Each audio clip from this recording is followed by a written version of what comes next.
वास्तुशास्त्रानुसार फरशी पुसण्याची सुरुवात नेहमी मुख्य प्रवेशद्वारापासून करावी. त्यानंतरच घरातील इतर खोल्या आणि कोपरे स्वच्छ करावेत. फरशी पुसताना नेहमी घड्याळाच्या काट्याच्या दिशेनेच पुढे जावे. बहुतेक लोक कोणत्याही वेळी घर पुसतात.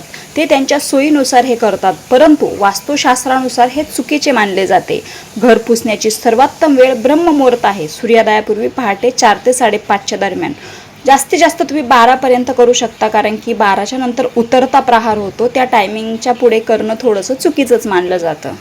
कारण जर हे शक्य नसेल तर सूर्योदयानंतर लगेचच स्वच्छता करावी. फरशी पुसताना पाण्यात चिमूटभर सैंधव मीठ म्हणजे जाडं मीठ किंवा थोडा लिंबाचा रस नक्की घाला. असे मानले जाते की मीठ नकारात्मक ऊर्जा शोषून घेते. असे केल्याने केवळ घरातील जंतूंचा नाश होत नाही, तर कुटुंबातील सदस्यांमधील परस्पर प्रेमही वाढते.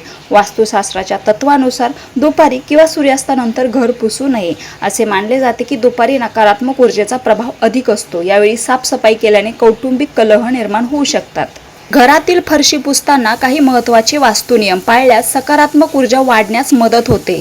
फरशी नेहमी ईशान्य म्हणजेच उत्तर पूर्व दिशेकडून नैऋत्य दक्षिण पश्चिम दिशेकडे पुसावी, ज्यामुळे घरातील नकारात्मक ऊर्जा बाहेर जाण्यास मदत होते आणि सकारात्मक ऊर्जा टिकून राहते. पुसण्यासाठी वापरलेले पाणी स्वच्छ आणि ताजे असावे. घाणेरडे किंवा दुर्गंधीयुक्त पाणी वापरणे टाळावे. आठवड्यातून एकदा पाण्यात खडं मीठ मिसळून फरशी पुसल्यास नकारात्मक ऊर्जा कमी होते आणि वातावरण शुद्ध राहतं. तसेच सकाळच्या वेळेत फरशी पुसणे अधिक शुभ मानले जाते, कारण त्यामुळे घरात ताजेपणा आणि सकारात्मकता निर्माण होते.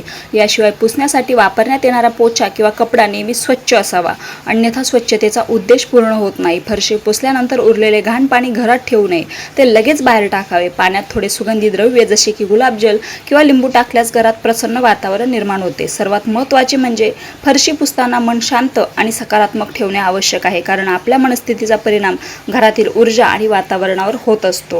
रामकृष्ण हरी.